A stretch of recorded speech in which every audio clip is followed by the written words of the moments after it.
Hello champions. तो कैसे हैं आप सभी? आई होप आप सभी बहुत अच्छे होंगे और अपनी पढ़ाई को बेहतर बनाने के लिए अपना बेस्ट दे रहे होंगे। मैं हूं अनुराग तिवारी और एक बार फिर से आप सभी का स्वागत है एलिमेंटिफाइड केमिस्ट्री के इस यूट्यूब चैनल पर। और आज हम लेकर के आए हैं ideal solution, non ideal solution, graphical representation of ideal and non ideal solution, और उसके साथ साथ एक छोटा सा टॉपिक, बहुत अच्छा टॉपिक है ये भी, एजियोट्रोप्स। ये सारी चीज़ें मैं इस वीडियो में आपको कवर करके देने वाला हूँ, पढ़ाने वाला हूँ और ये भी बताने वाला हूँ कि नॉन आइडियल सोल्यूशन में पॉजिटिव डेविएशन क्या होता है और निगेटिव डेविएशन क्या होता है, और क्यों ये पॉजिटिव डेविएशन या निगेटिव डेविएशन का कॉन्सेप्ट आता है नॉन आइडियल सोल्यूशन में। ठीक है, तो वीडियो के एंड तक बने रहिएगा और चीज़ों को देखिए। ग्राफिकल रिप्रेजेंटेशन आपके लिए इंपॉर्टेंट है। अगर आप पॉजिटिव डेविएशन, निगेटिव डेविएशन समझ लेते हो या कहीं से समझ के भी आए हो तो भी आपके लिए इम्पॉर्टेंट है कि आप ग्राफिकल रिप्रेजेंटेशन समझिए, क्योंकि ग्राफिकल रिप्रेजेंटेशन जितने भी हैं, चाहे प्रीवियस वीडियो में जो ग्राफिकल रिप्रेजेंटेशन मैंने बताया था वो, या यहाँ पे जो मैं ग्राफिकल रिप्रेजेंटेशन बताने वाला हूँ वो, ये सभी एग्ज़ाम पॉइंट ऑफ व्यू से, सीबीएसई हो या यूपी बोर्ड का एग्ज़ाम हो, एग्ज़ाम पॉइंट ऑफ व्यू से बहुत इंपॉर्टेंट हो जाता है। ठीक है, तो आपको क्या करना है, चीज़ों को वही बेसिक नीड्स, पेन पेपर लेके बैठिए, पेन और अपनी कॉपी लेके बैठिएगा और उसके साथ साथ एक बॉटल रख लीजिएगा, मेरी तरह मैं भी रखा हूँ। ठीक है, और फिर आराम से इस वीडियो को एंड करिएगा। ठीक है, चलिए तो स्टार्ट करते हैं। तो हो तैयार? करोगे बार? चलिए, तो हम पढ़ने वाले हैं ideal solutions, non ideal solutions और उनमें जितने भी पॉजिटिव नेगेटिव डेविएशन है वो, और उसके साथ ग्राफिकल रिप्रेजेंटेशन और एजियोट्रोप्स पढ़ने वाले हैं। क्या होते हैं एजियोट्रोप्स, ये मैं आपको एंड में बताऊंगा। ठीक है, तो चलिए, सॉल्युबिलिटी और ये सारी चीज़ें हमने पढ़ ली थी। ठीक है, तो आते हैं हमारे वेपर प्रेशर पढ़ लिया था, राउल्स लॉ पढ़ लिया था, डाल्टन्स, ये भी पढ़ लिया था, ग्राफिकल रिप्रेजेंटेशन। अब आते हैं वेपर प्रेशर। अच्छा, मैं ये आइडियल सोल्यूशन बताने से पहले एक और चीज़ मैं आपको डिफाइन कर देता हूँ। आइडियल सोल्यूशन वो भी किसके रिस्पेक्ट में, अगर एक ऐसा सोल्यूशन लिया जाए, ठीक है, एक ऐसा सोल्यूशन लिया जाए जहाँ पे अभी प्रीवियस वीडियो में जो हमने पढ़ा था आइडियल सोल्यूशन, ये जितने भी पढ़े थे, ये लिक्विड नॉन वोलेटाइल लिक्विड का सोल्यूशन था, लिक्विड सोल्यूशन था। मैंने स्टार्टिंग में ही बताया था कि लिक्विड सोल्यूशन होंगे और दोनों वोलेटाइल हैं। ठीक है, तो उन सोल्यूशन के बारे में वेपर प्रेशर हमने पढ़ लिया था। अब वेपर प्रेशर एक और कॉन्सेप्ट बन जाता है यहाँ पे, जिसमें हम वेपर प्रेशर पढ़ने वाले हैं। किसका पढ़ने वाले हैं? ऐसा सोल्यूशन जिसमें सॉलिड एज अ सोल्यूट होगा, ठीक है, और लिक्विड एज अ सॉल्वेंट होगा, और उस सोल्यूशन को क्या नाम देते हैं? Solid in liquid solution. ठीक है, इस चैप्टर के स्टार्टिंग में ये सब बाइनरी सोल्यूशन मैंने पढ़ा है, तो सॉलिड इन लिक्विड सोल्यूशन। अभी सॉलिड इन लिक्विड सोल्यूशन में वेपर प्रेशर क्या होगा, कैसे होगा, क्या चीज़ें होंगी, वो हम समझते हैं। ठीक है, तो उसको समझने के लिए मैं यहाँ पे 3 कंटेनर्स बना रहा हूँ आपके लिए। ठीक है, एक कंटेनर ये, ठीक है, एक कंटेनर ये, और एक कंटेनर ये ले लीजिए। ठीक है, तीनों पहले तो यहाँ पे तीनों में हम वाटर फिल कर देते, कुछ भी सॉल्वेंट, कोई एक सॉल्वेंट हमने फिल कर दिया, एक ही टाइप का सॉल्वेंट है, जो भी सॉल्वेंट है एक ही टाइप का है तीनों में। ठीक है, ठीक, एक ही टाइप का सॉल्वेंट तीनों में हमने फिल कर दिया।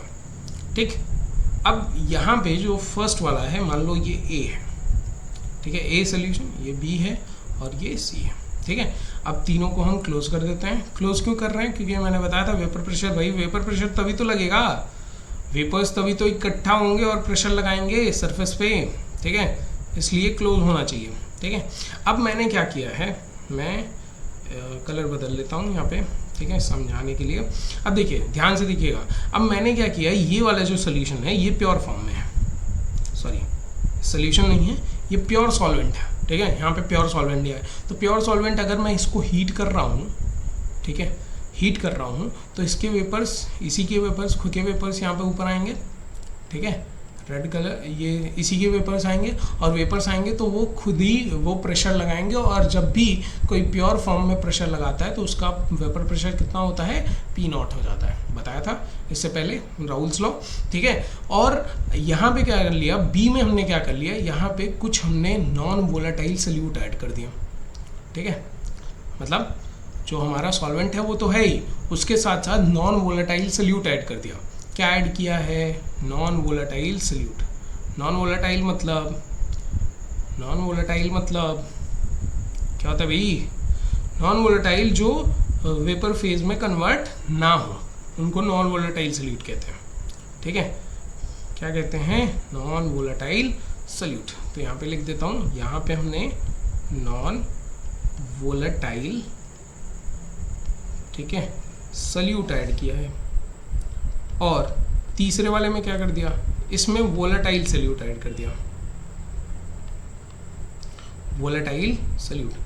ध्यान से चीज़ों को समझिएगा, अभी सारा कॉन्सेप्ट क्लियर हो जाएगा। ठीक है, वोलेटाइल सल्यूट ऐड किया, वो भी येलो कलर में मैं दिखा रहा हूँ उनके सल्यूट के पार्टिकल्स। ठीक है, और ये भी यहाँ पे सॉल्यूशन में प्रेजेंट है। ठीक है, अब क्या होगा? होगा ये कि सिंपल सा कॉन्सेप्ट समझिए, यहाँ पे होगा ये कि इस केस में, फर्स्ट वाले केस में केवल वेपर्स किसके बने हैं? सॉल्वेंट के वेपर्स बने हैं। तो जितना वेपर प्रेशर लग रहा होगा वो किसकी वजह से लग रहा होगा? इसी सॉल्वेंट के पार्टिकल्स की वजह से, वेपर्स की वजह से। यानी कि यहाँ पे P0 प्रेशर लग रहा है। ठीक है, P0 प्रेशर लग रहा है। लेकिन अगर सोल्यूशन बी में आए, यहाँ पे जो सोल्यूशन बना है, इस सोल्यूशन में क्या होगा? इस सोल्यूशन में होगा कि ये जो पार्टिकल्स हैं ये नॉन वोलेटाइल है। सल्यूट जो है वो नॉन वोलेटाइल है। नॉन वोलेटाइल होने की वजह से ये तो ऊपर वेपर फेज में जाएगा नहीं। वेपर फेज में कौन जाएगा? सॉल्वेंट जाएगा। यानी यहाँ पे वेपर जो प्रेशर लग रहा होगा वो केवल और केवल किसकी वजह से लग रहा होगा? सॉल्वेंट की वजह से, सॉल्वेंट के वेपर्स की वजह से।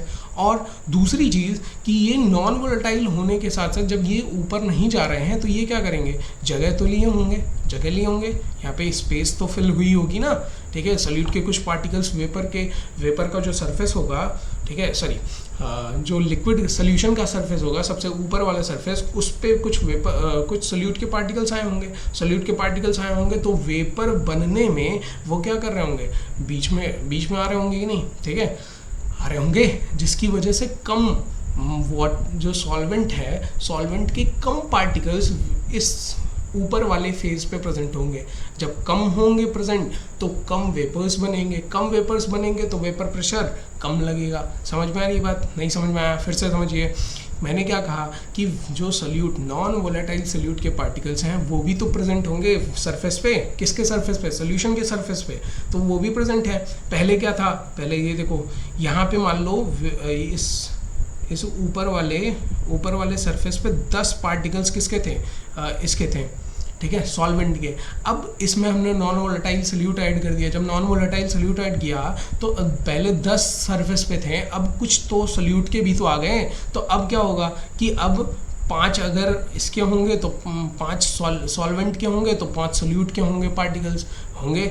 लेकिन इसमें से जो 5 सॉल्यूट का पार्टिकल है वो नहीं वेपराइज होने वाला, केवल सॉल्वेंट के पार्टिकल्स वेपराइज होने वाले हैं। तो अब वेपर फेज में 5 ही पार्टिकल जा रहे हैं ना, यानी वेपर फेज में कम पार्टिकल्स जा रहे हैं, वेपर्स कम बन रहे हैं। वेपर्स कम बनेंगे तो वेपर प्रेशर कम लगेगा। समझ में आ रही बात? यानी अगर प्योर फॉर्म में कोई सॉल्वेंट था तो वो वेपर प्रेशर ज़्यादा लगा रहा है, लेकिन अगर उसमें नॉन वोलेटाइल सल्यूट हमने ऐड कर दिया तो उसका वेपर प्रेशर क्या हो जाएगा? जो सोल्यूशन का वेपर प्रेशर होगा या आपके सल्यूट का सॉल्वेंट का वेपर प्रेशर होगा वो क्या हो जाएगा? कम हो जाएगा। समझ में आया? वेपर प्रेशर क्यों कम हुआ? क्योंकि कम पार्टिकल्स वेपराइज हो रहे हैं। ठीक है, और इस केस में वोलेटाइल सल्यूट, अब आप सोचोगे कि सर वोलेटाइल है यहाँ तो ये भी वेपराइज होगा तो ये यहाँ पे तो प्रेशर ज़्यादा होना चाहिए। नहीं, सेम है, यही कंडीशन आएगी। कैसे? क्योंकि वही दोनों के पार्टिकल्स वेपराइज हो रहे हैं, इसके भी, सॉल्यूट के भी और सॉल्वेंट के भी। ठीक है, किसके? सॉल्वेंट के भी। यहाँ पे इसके भी पार्टिकल्स आ रहे हैं। लेकिन ये समझिए कि सॉल्यूट हमें किससे मतलब है? हमें सॉल्वेंट से मतलब है। और सॉल्वेंट के कुछ ही पार्टिकल, वही सेम फेज आया कि यहाँ वोलेटाइल तो है, लेकिन 5-5 वाला कॉन्सेप्ट तो यहाँ पे लगेगा कि 5 पार्टिकल्स सरफेस पे अगर सॉल्यूट के प्रेजेंट है तो 5 पार्टिकल्स सॉल्वेंट के प्रेजेंट होंगे, और दोनों वेपराइज हो रहे हैं। तो वेपर प्रेशर जो लग रहा होगा सॉल्वेंट की वजह से वो प्योर के कंपैरिजन में यहाँ पे भी कम लग रहा होगा ना, समझ में आ रही बात, कम लग रहा होगा। क्यों? क्योंकि यहाँ पे सोल्यूट के भी पार्टिकल्स वेपराइज हुए हैं और सॉल्वेंट के भी पार्टिकल्स, हमें सॉल्वेंट से मतलब है, तो सॉल्वेंट के कम ही पार्टिकल्स आए ना in comparison to pure phase, ठीक है, कम आए तो कम वेपर्स बने तो कम वेपर प्रेशर लगेगा। किसके लिए, किसकी वजह से?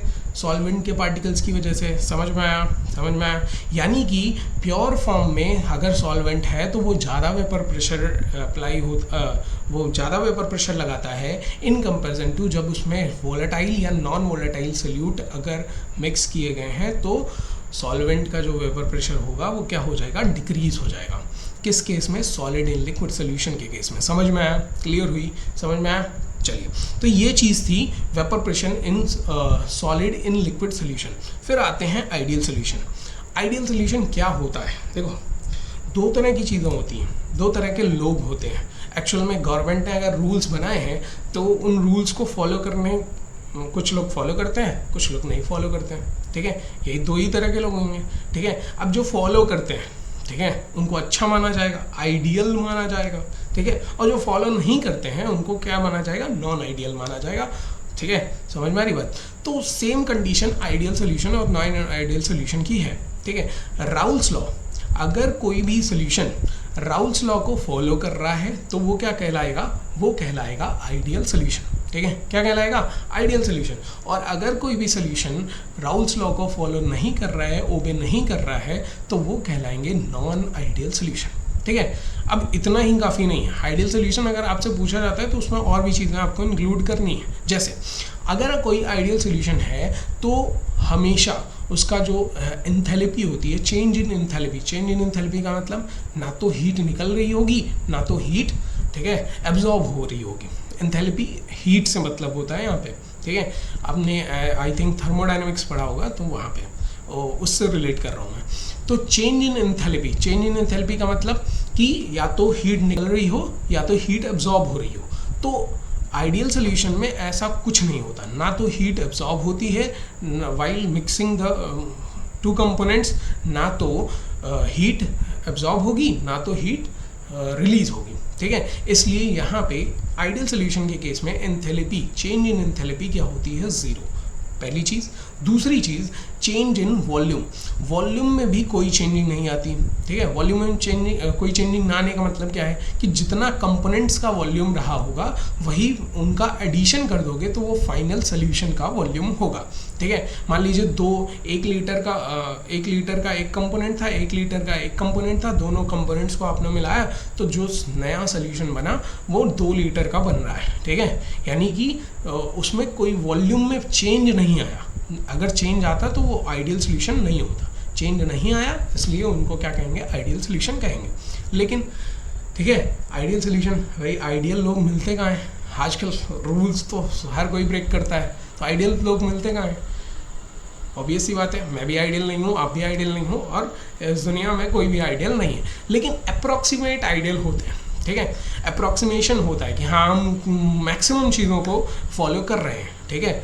समझ में आ रही बात? बनने की कोशिश कर सकते हैं। भाई भगवान आइडियल है, ठीक है, आइडियल तो वही है, ठीक है।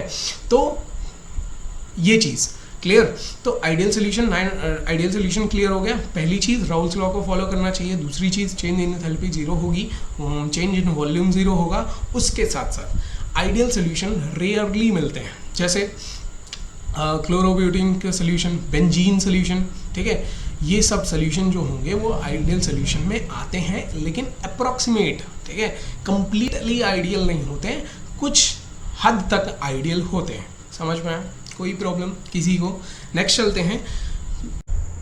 तो नेक्स्ट है हमारा non ideal solution. Non ideal solution क्या होता है? मैंने पहले ही बताया कि जो राउल्स लॉ को फॉलो ना करे, ओबे ना करे, उन तरह के सोल्यूशन नॉन आइडियल सोल्यूशन कहलाते हैं। लेकिन इन नॉन आइडियल सोल्यूशन में दो तरह की कंडीशंस बनती हैं। कंडीशंस क्या क्या हैं? या तो वेपर प्रेशर, ठीक है, जो एक्सपेक्टेड राउल्स लॉ का जो वेपर प्रेशर है, एक्सपेक्टेड वेपर प्रेशर, उससे वेपर प्रेशर या तो ज़्यादा हो जाएगा, या तो राउल्स लॉ के एक्सपेक्टेड वेपर प्रेशर से वेपर प्रेशर क्या हो जाएगा? कम हो जाएगा, ठीक है, या तो कम आएगा या तो ज़्यादा आ जाएगा। तो अगर ज़्यादा आता है, अगर वेपर प्रेशर ज़्यादा हो गया, हाइयर हो गया, तो उस केस को कहते हैं पॉजिटिव डेविएशन। क्या कहते हैं? Positive deviation. देखिए लिखा भी हुआ है। और अगर वेपर प्रेशर एक्सपेक्टेड से कम आ जा रहा है तो वो कहलाता है नेगेटिव डेविएशन। वो कंडीशन कौन सी होती है? नेगेटिव डेविएशन की। ठीक है, आइए पढ़ लेते हैं, देखते हैं क्या क्या चीज़ें लिखी हुई हैं। तो हमें यहाँ पे दिया हुआ है कि when the solution does not obey Raoult's law over the entire range of concentration, then it is called non-ideal solution. इनको non-ideal solution कहा जाएगा। और the vapor pressure of such either higher, ठीक है, such solution की बात की जा रही है, either higher or lower than that of predicted by Raoult's law। ठीक है, जो राउल्स लॉ प्रेडिक्ट करता है उससे या तो वेपर प्रेशर हाइयर होगा या तो लोअर होगा। हाइयर होगा, if it is higher the solution exhibit positive deviation. वो सोल्यूशन कैसा कंडीशन लगाएगा? पॉजिटिव डेविएशन की कंडीशन को शो करेगा। वाइल अगर लोअर हो रहा है वेपर प्रेशर तो वो वहाँ पे निगेटिव डेविएशन की कंडीशन लगेगी। ठीक है, तो ये पॉजिटिव डेविएशन और निगेटिव डेविएशन है क्या? पहले ये समझ गए कि हाइयर होगा तो पॉजिटिव डेविएशन, वेपर प्रेशर जो एक्सपेक्टेड था उससे अगर ज़्यादा हो रहा है तो पॉजिटिव डेविएशन, कम हो रहा है तो निगेटिव डेविएशन। ये दो कंडीशंस आपको याद रखनी है। और ये कंडीशंस किस में आती हैं? नॉन आइडियल के केस में आती हैं। ठीक है, जहाँ ओबे नहीं हो रहा है राउल्स लॉ। ठीक है, अब ये पॉजिटिव डेविएशन नेगेटिव डेविएशन होता क्यों है, आता क्यों है, ये समझते हैं। ठीक है, तो नेक्स्ट स्लाइड में मैं यहाँ पे ले आता हूँ आपको। यहाँ पे देखिए, हम आपको समझाते हैं कि एक्चुअल में कंडीशंस क्या क्या बन रही हैं। जैसे मान लीजिए मेरे पास एक सॉल्यूट है, एक सॉल्वेंट है। ठीक है, एक सॉल्यूट ले लिया, एक सॉल्वेंट ले लिया और दोनों को मिला के बनाया जा रहा है यहाँ पे सॉल्यूशन। ठीक है, अब ध्यान से देखना भाई, ध्यान से देखना है आपको। ठीक है, सब क्लोज रहेंगे क्योंकि हम वेपर प्रेशर की बात कर रहे हैं, कम ज़्यादा की बात कर रहे हैं। ठीक है, अब यहाँ पे मैंने एक सॉल्यूट ले लिया है ए टाइप का, ठीक है, और ए टाइप का, और सॉल्वेंट ले लिया है बी टाइप का। ठीक है, बी और बी इसलिए लिख रहा हूँ कि बी और बी के बीच में, यानी सॉल्वेंट और सॉल्वेंट के मॉलिक्यूल के बीच में बॉन्ड बना होगा और सोल्यूट और सोल्यूट के मॉलिक्यूल के बीच में बॉन्ड बना होगा। ठीक है, जब दोनों को मिला रहे हैं तो ऑब्वियस सी बात है कि जब दोनों मिलेंगे तो सोल्यूट और सॉल्वेंट इन दोनों के बीच में बॉन्ड बनेगा। ठीक है, कोई प्रॉब्लम किसी को नहीं है। ठीक है, ये तो होगा ना कि दोनों को मिलाया जा रहा है तो ऑब्वियस ही बात बॉन्ड बनेगा। अब क्या हो रहा है कि जब पहली कंडीशन ये बता रहे हैं पॉजिटिव डेविएशन की कंडीशन। पॉजिटिव डेविएशन में होता क्या है कि एक्चुअल में जो बॉन्ड होता है ए और बी के बीच का, यानी सोल्यूट और सॉल्वेंट के बीच का जो बॉन्ड होता है ये वीकर होता है। किससे? सोल्यूट के बॉन्ड और सॉल्वेंट के बॉन्ड से। ठीक है, वीकर होता है अगर, ठीक है, क्या होता है? वीकर। तो उस कंडीशन में उस कंडीशन को कहते हैं पॉजिटिव डेविएशन। कैसे पॉजिटिव डेविएशन क्यों कहते हैं? क्योंकि देखिए, ध्यान से देखिएगा, ए का बॉन्ड स्ट्रॉन्गर है, बी का बॉन्ड स्ट्रॉन्गर है in comparison to A B. यानी यहाँ पे ये बॉन्ड कैसा बन रहा है? वीकर बन रहा है। वीक बॉन्ड अगर बन रहा होगा, ध्यान से समझिए, वीक अगर बॉन्ड बन रहा होगा और इसको हम हीट कर रहे हैं तो वीक बॉन्ड बहुत जल्दी टूट जाएगा और जल्दी टूट जाएगा तो ज़्यादा से ज़्यादा क्या बनेंगे? वेपर्स बनेंगे कि नहीं? और जब ज़्यादा वेपर्स बनेंगे तो वो क्या करेंगे? वेपर प्रेशर ज़्यादा लगाएंगे। वेपर प्रेशर ज़्यादा लगाएंगे तो वेपर प्रेशर क्या हो जाएगा? हाइयर बढ़ जाएगा कि नहीं? बढ़ जाएगा in comparison to these one. क्योंकि यहाँ पे ये क्या कहा जा रहा है कि ए बी का जो बॉन्ड है ये वीक है इन कंपैरिजन टू ए और बी। ठीक है, यानी यहाँ बॉन्ड स्ट्रॉन्गर है, इन दोनों के केस में बॉन्ड स्ट्रॉन्गर है। और बॉन्ड स्ट्रॉन्गर है तो हीट करने पे, स्ट्रॉन्ग बॉन्ड हीट करने पे जल्दी टूटेगा नहीं, जल्दी टूटेगा नहीं तो वेपर्स कम बनेंगे, वेपर्स कम बनेंगे तो वेपर प्रेशर कम आएगा। समझ में आ रही बात? वेपर प्रेशर कम आएगा। यानी कि यहाँ इन दोनों के केस में वेपर, जब ये प्योर फेज में है तो वेपर प्रेशर कम आ रहा है, लेकिन जब इनको मिलाया जा रहा है और नए बॉन्ड्स बन रहे हैं तो वेपर प्रेशर क्या हो जा रहा है? क्योंकि इनके बीच का बॉन्ड वीकर है इसलिए ये जल्दी जल्दी टूट जा रहे हैं। वेपर्स ज़्यादा से ज़्यादा वेपर्स बना रहे हैं और ज़्यादा वेपर्स बनने की वजह से वेपर प्रेशर ज़्यादा लग रहा है दैन एक्सपेक्टेड। ठीक है, जो राउल्स लॉ बताता है उससे ज़्यादा लग रहा है। इस वजह से क्या हो गया, वेपर प्रेशर बढ़ गया। वेपर प्रेशर बढ़ा तो इसी को कहते हैं पॉजिटिव डेविएशन। क्या कहते हैं, पॉजिटिव डेविएशन। समझ में आ रही बात। ये केस फर्स्ट है, ये केस क्या है, पहला वाला। दूसरा केस क्या है, जस्ट इसका अपोजिट। वहाँ क्या होगा, वहाँ क्या होगा समझिए, इसका अपोजिट वाला जो केस है, दूसरा वाला केस, उसमें क्या होगा कि यहाँ पे ए बी के बीच जो बॉन्ड बन रहा है, यानी सोल्यूट और सॉल्वेंट के बीच जो बॉन्ड बन रहा है, वो स्ट्रॉन्गर है in comparison to A and B B. ठीक है, अब ये स्ट्रॉन्गर है, ठीक है, ये वाले जो सोल्यूट और सोल्यूट के बीच बॉन्ड बन रहा है और सॉल्वेंट के बीच बॉन्ड बन रहा है, ये वीकर है in comparison to A B, यानी सोल्यूट सॉल्वेंट के बीच जो बॉन्ड बन रहा है ये स्ट्रॉन्गर है। स्ट्रॉन्ग बॉन्ड अगर है तो इसको तोड़ना मुश्किल होगा। ठीक है, तोड़ना मुश्किल होगा तो वेपर्स कम बनेंगे, वेपर्स कम बनेंगे तो वेपर प्रेशर कम आएगा। समझ में आ रही बात।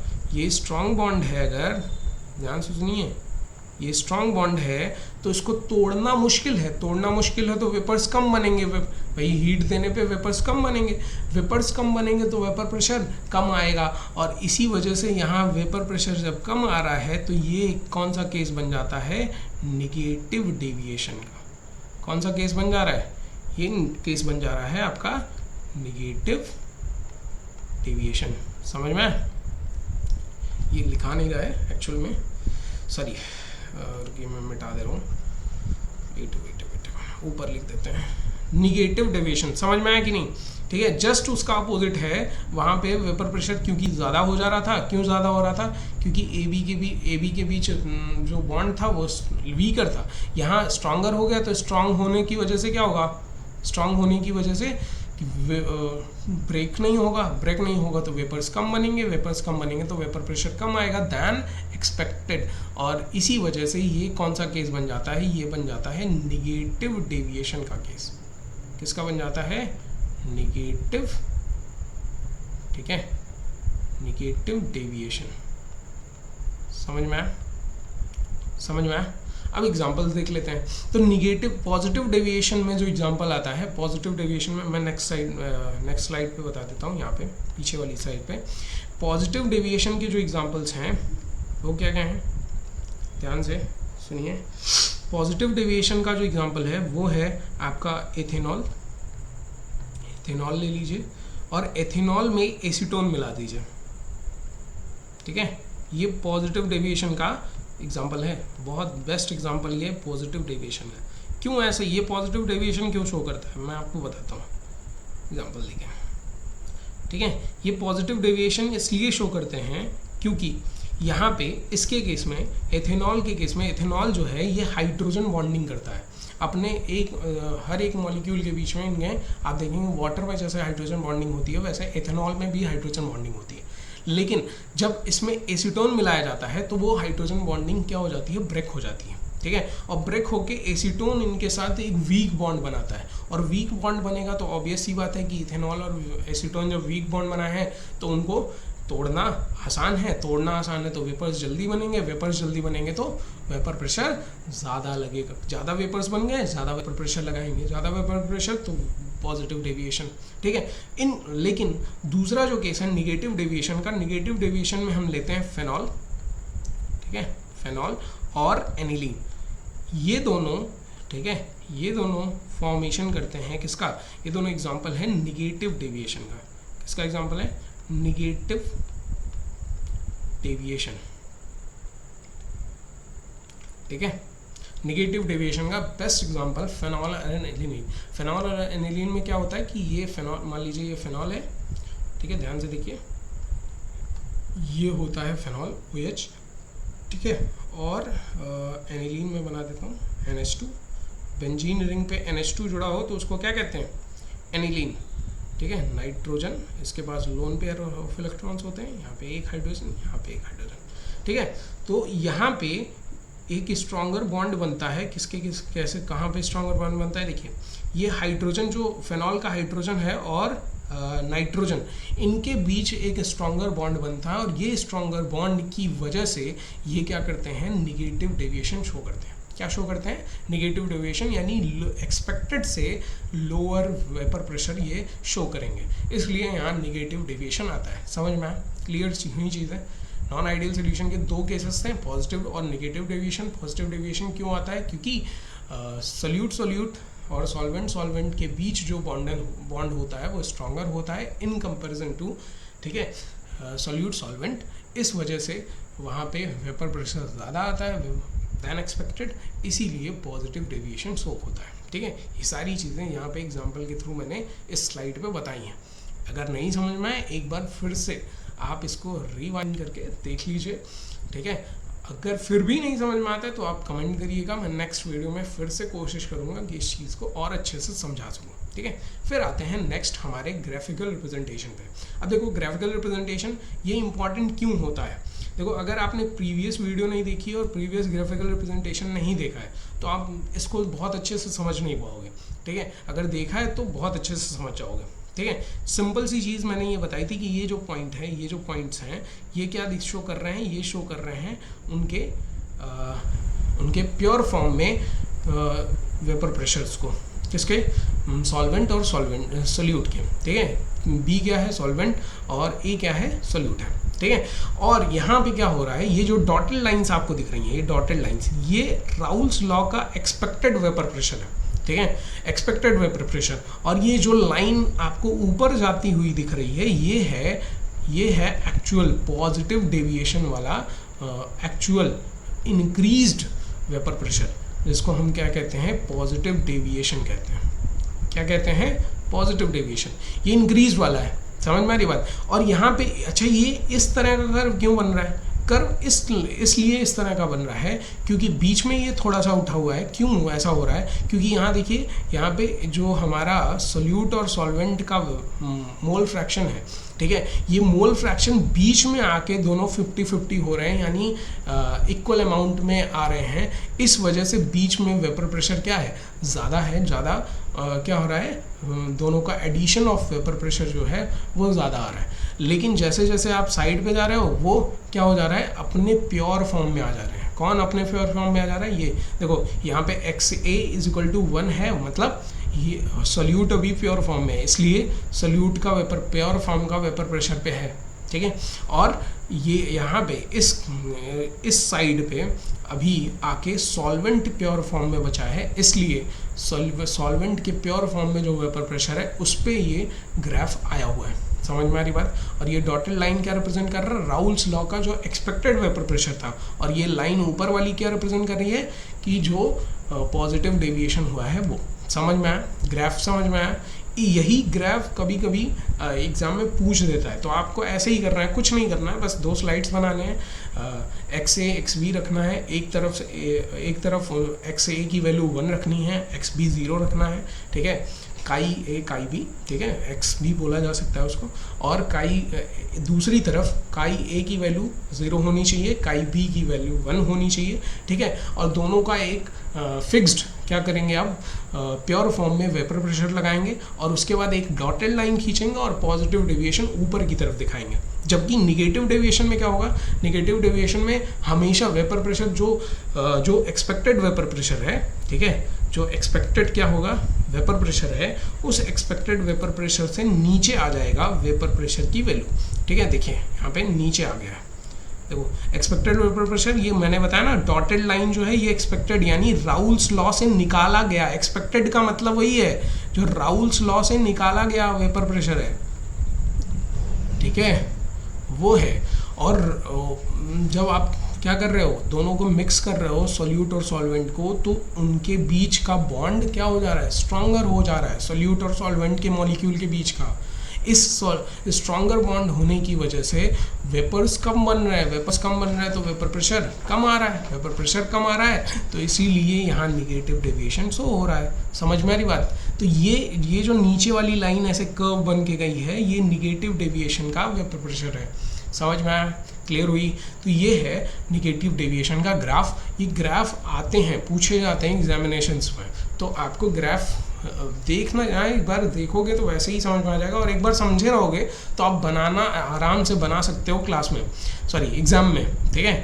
क्लियर, एक बार पेन पेपर लीजिए, एक बार ऐसे ड्रॉ करिए, उसके बाद आपको बनाने की ज़रूरत ही है, यहाँ पे फिट हो जाएगा, ठीक है, अगर समझे हो तो, ठीक। फिर नेक्स्ट आते हैं एजियोट्रॉप्स।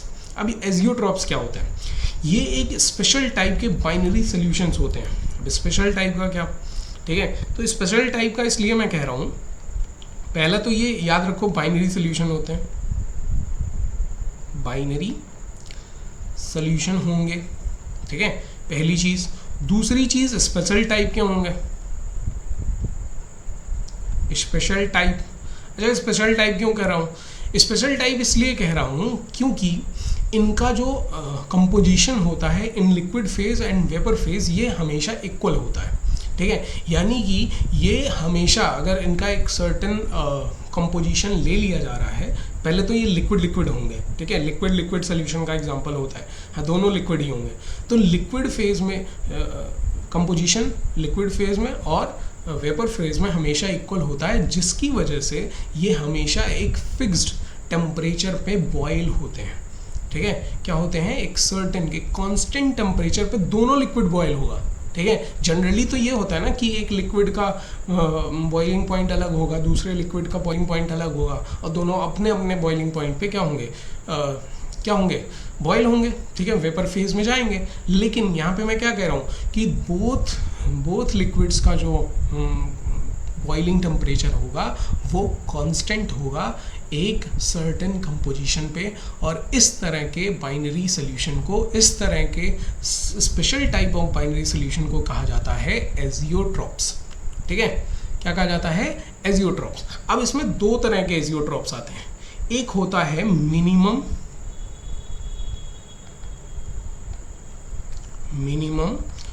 बॉइलिंग एजियोट्रॉप्स, ठीक है, एजियोट्रॉप्स, और दूसरा होता है मैक्सिमम बॉइलिंग,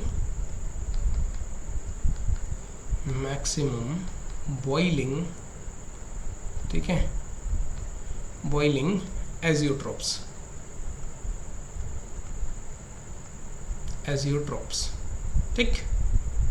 ठीक है, समझ में आ रही है? अब मिनिमम बॉइलिंग एजियोट्रॉप्स क्या होता है? जितने भी non ideal solution positive deviation show करते हैं, क्या शो करते हैं? पॉजिटिव डेविएशन, वो सभी मिनिमम बॉइलिंग एजियोट्रॉप्स होते हैं। क्या होते हैं? मैंने क्या कहा? जितने भी non ideal solution positive deviation show करते हैं वो सभी क्या कहलाते हैं? क्या कहलाएंगे? मिनिमम बॉइलिंग एजियोट्रॉप्स, ठीक है, मिनिमम बॉइलिंग एजियोट्रॉप्स। और उसका जस्ट अपोजिट क्या हो जाएगा कि जो पॉजिटिव, जो निगेटिव डेविएशन शो करेंगे, जो पॉजिटिव डेविएशन शो कर रहा है वो क्या होगा? पॉजिटिव डेविएशन, ठीक है, वो मिनिमम बॉइलिंग एजियोट्रॉप्स कहलाएगा। और जो निगेटिव डेविएशन शो करेंगे, क्या शो करेंगे? निगेटिव डेविएशन, ठीक है, वो कहलाएंगे मैक्सिमम बॉइलिंग एजियोट्रॉप्स, ठीक है। और ये एजियोट्रॉप्स मैंने बताया, एक तो बाइनरी सॉल्यूशन होगा, दूसरा स्पेशल टाइप होगा, और लिक्विड लिक्विड सॉल्यूशन होते हैं, ठीक है। लिक्विड लिखने के लिए मैं लिख दे रहा हूँ यहाँ पे, liquid and liquid in liquid solution होगा, ठीक है, लिक्विड इन लिक्विड सॉल्यूशन, ठीक। और दूसरी चीज़ क्या होगी? दूसरी चीज़ कि बॉयल्स एट कांस्टेंट, ठीक है, कांस्टेंट टेम्परेचर, समझ में? बॉयल्स एट कांस्टेंट टेम्परेचर, ये चीज़ समझ में आई। तो मिनिमम बॉइलिंग एजियोट्रॉप्स आपसे कोई पूछ रहा है तो जितने भी solution non ideal solution positive deviation हो करते हैं वो सभी मिनिमम बॉइलिंग एजियोट्रॉप्स होते हैं, और नेगेटिव डेविएशन वाले मैक्सिमम बॉइलिंग एजियोट्रॉप्स होंगे। इसके बाद यहाँ तक की चीज़ें होती हैं ख़त्म, और अब हम पढ़ने वाले हैं कोलिगेटिव प्रॉपर्टीज़। नेक्स्ट वीडियो में मैं आपको लेके आपके साथ हाजिर होऊंगा फिर से एक नया टॉपिक, जो कि एक कहते हैं ना वेटेड था, जिसका हम वेट कर रहे थे, बेसब्री से इंतज़ार आप भी कर रहे होगे, मैं भी कर रहा था कि ये टॉपिक आए। इसको पढ़ाने में क्योंकि बहुत मज़ा आता है, ठीक है, चीज़ों को समझाना, क्योंकि रिलेट करते हैं, हम रिलेट कर पाते हैं आपकी चीज़ों से, आपको वो डेली लाइफ से रिलेट किया जा सकता है, ठीक है। तो उन चीज़ों को मैं रखूँगा आपके सामने, और उसके साथ साथ सारी चीज़ों को हम अच्छे से पढ़ेंगे। तब तक के लिए धन्यवाद, थैंक यू सो मच। फिर मिलते हैं नेक्स्ट वीडियो में, थैंक यू।